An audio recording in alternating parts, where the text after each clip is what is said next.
Welcome students. हम previous class का ही remaining topic इस वीडियो में देखेंगे, जिसमें हम चेंज ऑफ स्टेट के बारे में पढ़ रहे थे कि स्टेट चेंज जो होती है वो कैसे होती है। स्टेट चेंज में जैसे हमने एग्जांपल देखा था, आइस वाटर में कन्वर्ट होती है और वाटर वेपर में कन्वर्ट होता है। तो हम यहाँ पर ये देखेंगे कि ये जो फिनोमिनन होता है वो होता कैसे है। तो हमने प्रीवियस वीडियो में पढ़ा था कि जो स्टेट चेंज होती है इसमें कई सारे प्रोसेसेस होते हैं। जैसे अगर सॉलिड लिक्विड में कन्वर्ट हुआ तो वो प्रोसेस मेल्टिंग कहलाता है। अगर लिक्विड वेपर में कन्वर्ट हुआ वो प्रोसेस इवेपोरेशन कहलाता है।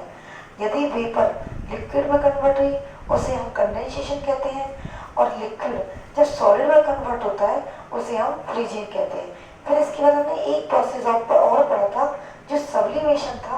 उसमें क्या होता है, सॉलिड डायरेक्ट वेपर में चेंज हुआ, लिक्विड में नहीं गया, और वेपर डायरेक्ट सॉलिड में चेंज होगी, लिक्विड में नहीं गई। लिक्विड वाली फेज बीच में नहीं है।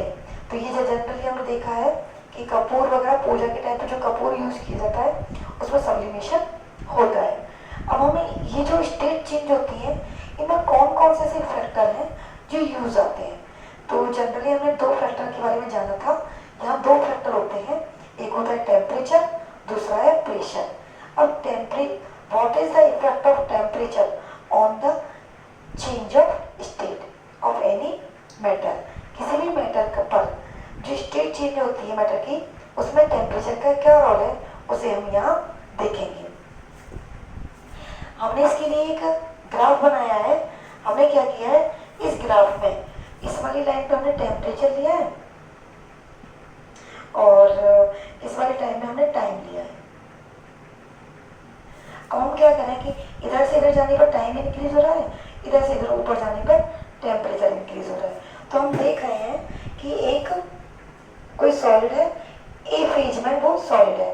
जब हमने टेम्परेचर इंक्रीज कर रहे हैं तो एक फेज आई बी, जहां पर सॉलिड ने क्या किया, हम टेम्परेचर इंक्रीज कर रहे हैं, पहले यहाँ था अब कहाँ हो गया, यहाँ हो गया। तो बी फेज पर सॉलिड क्या होगा, मेल्ट होना स्टार्ट हो गया। अब सॉलिड मेल्ट होना स्टार्ट हो गया, फिर एक फेज सी आई जहां पर सारा सॉलिड किसमें कन्वर्ट हो गया, लिक्विड में कन्वर्ट हो गया। लेकिन यहाँ पे ये क्या होगा, यहाँ पे देखा आपने कि बी पर भी सेम टेम्परेचर था और सी पर भी सेम ही टेम्परेचर है। ऐसा क्यों है, टेम्परेचर तो हम लगातार दिए जा रहे हैं लेकिन टेम्परेचर बढ़ क्यों नहीं रहा है सब्सटेंस का। वो इसलिए नहीं बढ़ रहा है बच्चों, क्योंकि कोई भी सब्सटेंस जब स्टेट कन्वर्जन होना स्टार्ट हो जाता है तो उसका टेम्परेचर थोड़ी देर के लिए कांस्टेंट होता है। कब तक, जब तक कि वो स्टेट कंप्लीटली चेंज नहीं हो जाती। जैसे हमने यहाँ मान लो आइस ली, आइस से यहाँ पे वाटर बनना स्टार्ट हो गया। अब वाटर बनना स्टार्ट हुआ, पूरा वाटर नहीं बना है। अब वाटर कितने डिग्री सेल्सियस पर बनता है, 0 डिग्री सेल्सियस पर। अब क्या होता है, यहाँ पर मतलब कितना है, 0 डिग्री सेल्सियस। लेकिन सी पर भी क्या 0 डिग्री सेल्सियस है। लेकिन हमने यहाँ एक चीज लिखी, मेल्टिंग कंप्लीट हो गई। मेल्टिंग कंप्लीट हो गई इसका मतलब क्या है कि बी पर तो मेल्टिंग स्टार्ट हुई और सी पर कंप्लीट हो गई, लेकिन दोनों पर ही टेम्परेचर क्या, 0 डिग्री सेल्सियस। ऐसा क्यों, क्योंकि यहाँ से हमारा स्टेट चेंज होना स्टार्ट हुआ और यहाँ पर कंप्लीट हुआ। तो स्टेट चेंज के दौरान हमारा जो टेम्परेचर होता है वो कांस्टेंट होता है। अब जो हम टेम्परेचर दिए जा रहे हैं वो कहाँ गया, वो टेम्परेचर जो दिए जा रहे हैं वो हमारे जो मैटर के बीच में इंटरमोलिक्यूलर अट्रैक्शन फोर्स है उसको कम करने में काम आ जाता है। इसका मतलब वो छुप जाता है, हिडन हो जाता है। और हिडन हो जाता है तो हमको पता नहीं चलता है कि टेम्परेचर उसमें बढ़ रहा है, क्योंकि काम आ रहा है वो टेम्परेचर। और अगर टेम्परेचर काम आ रहा है तो हमें टेम्परेचर दिख नहीं रहा, और टेम्परेचर दिख नहीं रहा इसलिए हम क्या बोलते हैं, ये छुपा हुआ है। और अगर ये टेम्परेचर छुपा हुआ है तो ये टेम्परेचर कैसा हो गया, लेटेंट हो गया, हिडन हो गया। Hidden heat that means latent heat, तो इसे हम बोलते हैं लेटेंट टेम्परेचर। जब कब होता है लेटेंट टेम्परेचर, जब कोई भी सब्सटेंस अपनी स्टेट चेंज होना स्टार्ट हो जाता है। और कब तक, जब तक कंप्लीट नहीं हो जाता तब तक टेम्परेचर नहीं बढ़ता है। और जब नहीं बढ़ा हुआ टेम्परेचर है, जो टेम्परेचर हिडन हो गया उसको हमने बोल दिया लेटेंट टेम्परेचर। अब होता क्या, अब यहाँ पर कंप्लीटली वाटर बन गया बच्चों। अब वाटर के बाद फिर हम टेम्परेचर तो बस दिए जा रहे हैं, लेकिन डी फेज पे क्या हुआ, डी फेज पर तक टेम्परेचर बढ़ा यहाँ तक, और यहाँ तक कितने पर पहुँच गया, 100 डिग्री सेल्सियस पर। 100 डिग्री सेल्सियस पर वाटर बॉयल होना स्टार्ट हो गया, लेकिन ये क्या, डी से ई पे भी 100 डिग्री सेल्सियस है। इसका मतलब वाटर जब बॉयल हो रहा है तो यहाँ पर ये किस में चेंज हो गया बच्चों, वेपर में चेंज हो गया। और ये 100 डिग्री सेल्सियस कब तक रहेगा, जब तक कंप्लीटली वेपर नहीं बन जाएगी। और जब वेपर बन गई फिर हम कितना भी टेम्परेचर दें वो और बढ़ता जाएगा, बढ़ता जाएगा, क्योंकि यहाँ हमारी थीरोस्टेट चेंज हो गई। यहाँ तक आपको समझ में आया। अब होता है कैसे, ये देखिए कि जब हमने टेम्परेचर इंक्रीज किया, टेम्परेचर जब इंक्रीज किया तो जो ये पार्टिकल्स हैं इनके बीच में क्या हुआ बच्चों, मोशन स्टार्ट हो गया। मतलब ये पार्टिकल अपनी पोजीशन से एक जगह से दूसरी जगह जाना स्टार्ट हो गए। सॉलिड में ऐसा नहीं होता है, सॉलिड में पार्टिकल वहीं अपनी जगह पर वाइब्रेशन स्टार्ट कर देते हैं और काइनेटिक एनर्जी बढ़ जाती है। तो जब भी हमने टेम्परेचर इंक्रीज किया, motion of the particle increase हो गया।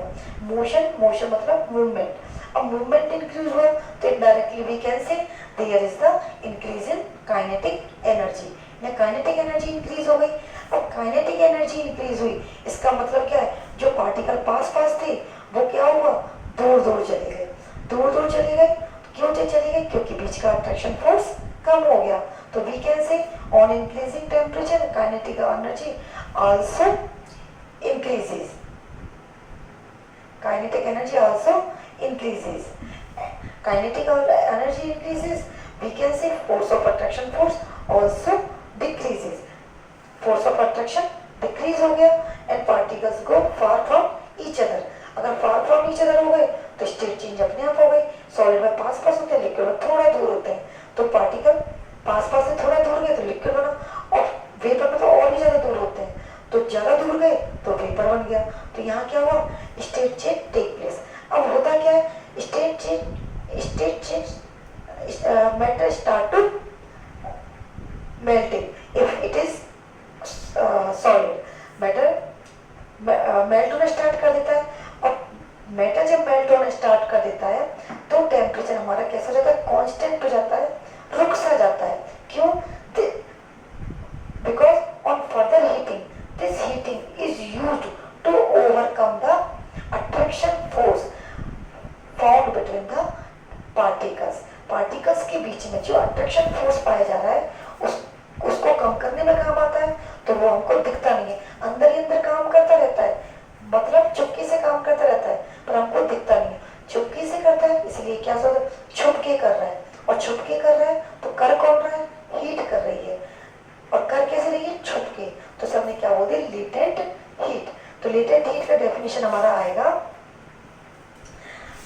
आपका, latent heat is the heat supplied to a substance during the change of its state. जब किसी भी स्टेट में चेंज हो रहा होता है उस टाइम जो हम हीट सप्लाई करते जा रहे हैं तो वो क्या होगा, आपका लेटेंट हीट हो जाएगा। और आप कहोगे मैम हो सकता है टेम्परेचर देना बंद कर दिया हो। अगर हमने टेम्परेचर देना बंद कर दिया होता ना बेटा, तो जो आइस है वो आइस में ही रह जाती, वाटर में कभी बनती नहीं। इसका मतलब क्या है कि हम दे तो रहे हैं हीट तो हम काफी सारी दे रहे हैं, लेकिन हो क्या रहा है, हीट देने के साथ साथ ये हीट किस में काम आ रही है, ये बीच के बॉन्ड को तोड़ने में काम आ रही है। कैसे, ये देख ले, हमने क्या किया, एक मेटल ले लिया जिसके हमने पार्टिकल्स को बना दिया, बहुत सारे पार्टिकल्स बना दिए। इन पार्टिकल्स को हमने क्या कर रहे हैं, हीट दे रहे हैं। अब हीट में क्या हुआ, अब ये पार्टिकल्स कुछ देर बाद जब ये पार्टिकल कंप्लीटली अपने मेल्टिंग पॉइंट या बॉइलिंग पॉइंट पर पहुंच गए तो पार्टिकल्स दूर दूर होना स्टार्ट हो गए। और अब क्या होगा, हीट जो हमारा टेम्परेचर इसका रुक जाएगा, कब तक, जब तक ये सारे पार्टिकल अलग अलग ना हो जाए। अब सारे पार्टिकल अलग अलग हो गए तो टेम्परेचर वापस बढ़ना स्टार्ट हो जाता है। तो जब ये टेम्परेचर रुका तो उस टाइम जो हमारी हीट काम आ रही थी वो हमारी हीट कहलाई लेटेंट हीट। यहाँ तक आपको मेरे हिसाब से समझ में आ गया होगा। और लेटेंट हीट भी 2 टाइप की होती है, latent heat of fusion and latent heat of vaporisation. Latent heat of fusion क्या होता है कि जब यहाँ कन्वर्जन क्या है, सॉलिड टू लिक्विड। मतलब अगर हम आइस का एग्जांपल लें, ice to water, ice melt होना स्टार्ट हुई और कंप्लीट मेल्ट होने तक जितना हमने उसको दिया वो क्या हुआ, हमारी लेटेंट हीट ऑफ फ्यूजन। तो हम इसमें क्या करते हैं, हम 1 kg आइस को मेल्ट होने के लिए जितनी हीट सप्लाइड की जाती है वो क्या कहलाती है, latent heat of the ice, latent heat of the fusion of ice. Ice का फ्यूजन, अब यहाँ आइस का एग्जांपल ले लिया, अब हम यहाँ पे एग्जांपल किसी भी सॉलिड का ले सकते हैं कि 1 kg सॉलिड को लिक्विड में कंप्लीटली कन्वर्ट करने के लिए उसके मेल्टिंग पॉइंट से जो हीट हमने दी वो हीट क्या कहलाई, latent heat of the fusion. तो we can say latent heat of the fusion is the amount of heat required to convert 1 kg solid at its melting point into the liquid at the same temperature। Temperature same ही रहेगा उसमें, है change नहीं होगा। और latent heat of vaporisation same होगा, वहां पर सॉलिड से लिक्विड हुआ या लिक्विड से वेपर बनेगी। यहाँ पर क्या होगा, वही कहेंगे अगर हम वाटर के केस में कहें 1 kg वाटर को कंप्लीटली वेपर में कन्वर्ट करने में इसके बॉइलिंग पॉइंट से जितनी हीट दी जा रही है वो क्या कहलाई, latent heat of the boiling. अब ये तो हो गया आपका, अगर हमने वाटर की रेफरेंस में बात की, अब हम इसे किसी भी लिक्विड की रेफरेंस में बात कर सकते हैं। तो हम कह सकते हैं किसी भी लिक्विड की 1 kg लिक्विड को कंप्लीटली लिक्विड से वेपर में कन्वर्ट करने के लिए जितनी हीट दी गई, it is called latent heat of the vaporization of that substances। Latent heat of the vaporization is the amount of heat required to convert 1 kg liquid at its boiling point to gas at the same temperature। Same definition है, बस एक में आपको solid से liquid बना दिया है और एक में लिक्विड से हमने गैस फॉर्म में कन्वर्ट कर दिया है। अब नेक्स्ट आता है आपका एक टॉपिक आता है सब्लिमेशन। सब्लिमेशन में आप देखिए,